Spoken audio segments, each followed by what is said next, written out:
Mordor is using the Eye of Sauron. They're also using War Chant. The knights are trying to trample, but there is Easterlings in the middle. They can't get into it.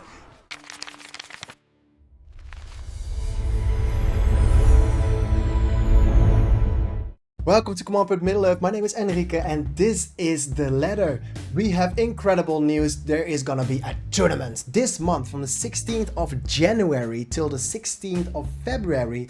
This is not a normal tournament. This is the Arena tournament.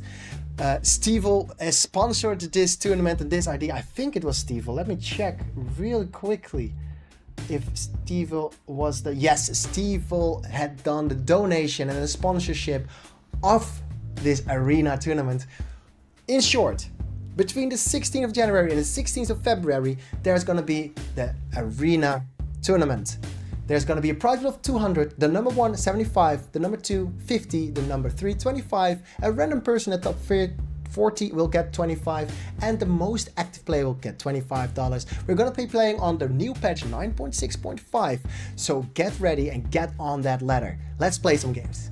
As I was been rambling on, we have a game for you. It is going to be Poero, the Mordor player, in the top, playing in green, and we have the MotW player SPQR in the bottom right, playing as white. There's been a lot of harassment. Slaughterhouse has been going down. Knights has been made as an early opener. You might have seen it a little bit in the background. And Poero is on the back foot, losing a lot of his farms. Down on 400 command points, which is 4 farms only. But there is a very powerful attack. Strong attack by the Mordor player to do some counter harass with 4 battalions of orcs. And there is Cav for Mordor as well, trampling those Gondor soldiers. MotW not being able to get that creep. Mordor Poero is being very powerful with this harassment and trampling the spearmen, but MotW is trampling back. It's not really trampling, obviously. There is more, just a lot of orcs. These orcs are clumping, and it's even for these knights very difficult to run them over. Luckily, he can defend. MotW can defend against this Mordor army. But if you look at the top side of the base, Mordor, Mr. Poero, is not going to stop attacking. He's taking the farm, and this axe-thrower actually going up on the hill, trying to get a little bit of advantage. Don't think you can get him up there. But that's no problem. The Mordor just gets the money and goes out. This is the downside of going knights, is you don't really have a very strong army, especially archers. You're missing out on a lot of archers if you go barracks with these knights. Now, to be funny, I've been playing MotW and I'm doing a lot of stable openers just to practice really. I don't think it's the strongest strategy, but I like knights and the agility of them. They're so fast, they can harass a lot of farms early. But a big battle in the middle. Mordor is using the Eye of Sauron. They're also using War Chant. The knights are trying to trample, but there is Easterlings in the middle. They can't get into it. However, there are no pikes, there is no Rohan pikemen, so the trample of the Cav of the Haradrim Lancers is way more effective and powerful. Mordor seems to be winning this fight with the combination of War Chant and the Eye of Sauron. These Gondor soldiers, though, in defensive position and with the block formation, are holding out for a very long time. While this is happening, MotW has upgraded their archer range and is now getting Rangers out. Rangers very well targeting the Easterlings, making way for the Knights of Gondor to trample them. And this was the fight. Fight is over. Mordor retreating. MotW surviving. MotW thinking to himself, let's get a statue in there to get some leadership going. I need some help on the front line. But Mordor, without losing any eco, is pushing for more harassment. If you look at the bottom left, there's 875 command points, which is around about 10 farms, maybe more. maybe 12 farms, but you gotta keep in mind, some of these farms are promoted rank 2 farms, which give you more command points. 3-pronged attack by Mordor. He has so many units. It is very difficult for the Man of the West to deal with all of the attacks. Sending 1 battalion of rangers to deal with these annoying orcs on the bottom, sending a few units to the top to handle it, and trying to protect his archery range using the rebuild. Luckily that had a lot of effect. He is saving that. The pressure is mounting. 500 army on the field for Mordor versus the 300 army on the field for Man of the West. Man of the West losing a lot of farms. Mordor sacrificing power points for command points of Man of the West. Basically trading. Very difficult for the Man of the West player to get out of his base.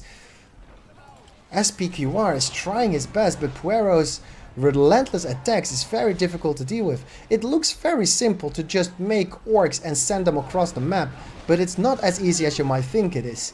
It is very difficult for the armies of men to deal with all these side attacks. It is so difficult even that he is not able to send units to the other side of the map and do some harassment of their own. He needs all his army to defend, especially because his command points are so low. If you look at the command for the Man of the West, he has 585 command points, which is 10 command points from the statue in the middle of his base, and a few 75 farms by this level 2 farms of Man of the West for SPQR. He needs to build farms. He needs to build farms in his base. This is a very ambitious attack. Man of the West is like, I cannot just stay here. I have to move out. Let's go into the middle. And this is very scary for Man of the West. There are tower guards in the mix. There's Gondor rangers in the back trying to target down the Easterlings and succeeding. And this is an opening for the Knights and Eomer. Eomer on the field. Trying to charge into the middle. No, he cannot. He has to retreat and defend his stable. His stable is attacked by another combination of units by Poero with the hero in the mix. Is he going to take the stable? A scatter used to dodge the arrow volley from the rangers. And it seems like he's going to take this stable. The knights are retreating, trying to help the middle of the map. The Tom Bombadil being used to kill all these archers. The orc archers are very annoying for the Man of the West player SPQR, and he is maybe winning the middle fight, but in the meantime losing the bottom fight. He has to send, SPQR has to send 3 battalions. That's a lot of army that could be used to defend the middle. These knights are useful in defense, but at the same time not as useful because of the Easterlings. And you notice that these orcs are very cheap. Let's look at the price of these orcs. They are only 80 resources, not even 100 resources, to get a lot of bodies on the field. You gotta keep in mind that trampling is not free. There is damage being done. Oh no, Eomer dying to being in the back of the field. The worm is being used, cleaning up a lot of the armies, and the middle has been taken over by Poero. If you look at the bottom side of the field, not even trying to creep, there's no time for creeping even. SPQR now 760 command points, building farms to get command points in there just close to each other, because he cannot build outside of his base. At this point it is still enough, but as SPQR is trying to survive... Oh no! I missed it, but Eomer dying to the pikes. Probably not paying attention because of the harassment. Barricade being used, a very strong forward base by the Mordor player. There's... Haradrim archers doing a lot of damage to these horses. This is nothing to be taken lightly. You can't take these Haradrim archers lightly. They are doing 85 pierce damage. Eventually being cleaned up as they were the last line of defense. The Weld staying alive. Now being taken out. A lot of archers by Mordor pushing the front of base. A Fell Beast has been out. And the Rangers are trying to kill it. But without fire arrows they are not doing as much damage as they would like against this Fell Beast. There is no Eowyn. There is no Eomer. As I say it, Eomer is back and is going immediately to the rescue of the Men of the West, helping out his fellow soldiers. Big army in the front of the base. The harassment is being dealt with. And there's a trample possibility. Ooh, not into the Easterlings. That was a dangerous run. Oh, the rank 5 archers. No, a lot of damage to Eomer again. He is wounded. Is he going to die? No, he's surviving, running to the Rangers for protection. The Rangers destroying the Easterlings. Now they're free to trample again. But he should really, really time it. In the middle, Gothmog is being a menace with his fury. Oh, and there is the Cloudbreak trying to get some defenses out for the Knights. And some help for Eomer as he heroically trying to defend the base and the armies of Gondor. Nazgul doing some damage, targeting the farms. Eomer running away from the Easterlings. Gothmog dying to the Rangers. And there needs to be some healing done. There needs to be some healing well being used to get some units out. Maybe a fort well would have been a little bit more useful. Spear throw being used by the Eomer, but he is not as strong as his sister. He really needs Eowyn on the field. If you look at the money, it's 3,000, almost 3,000 resources for Men of West. He's been saving up, I'm guessing, for Gandalf, but he might be too late because here is the siege of the Mordor player Poero.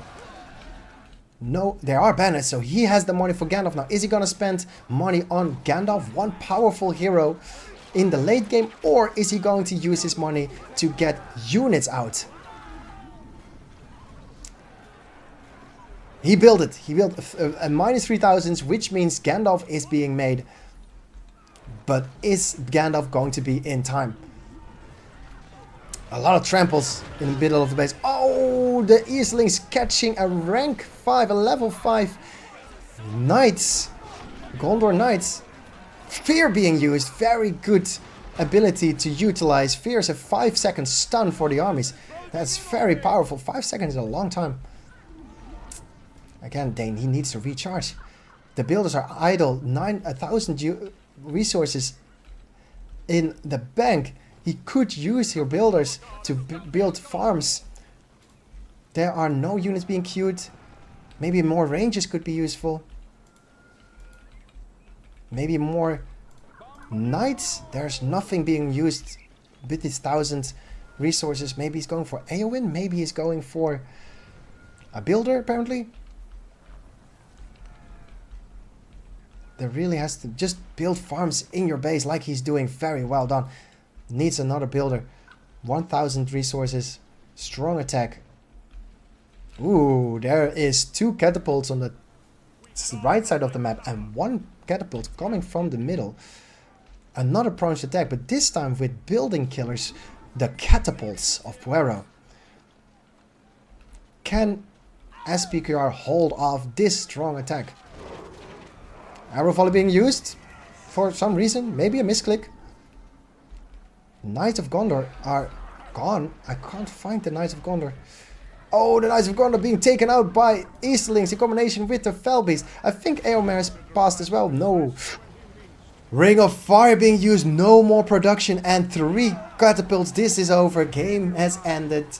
And Poero is taking the win against SPQR. A solid 7th place for Poero.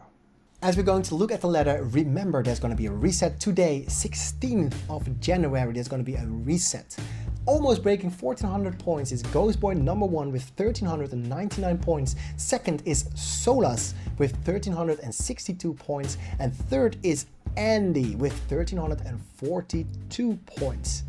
Then the Ridder, our Australian friend, 1326 points on 4th place, and 5th is Maru on 1324 points. This honorable mention of Erner Belisarius, as he calls himself, Erner 14th.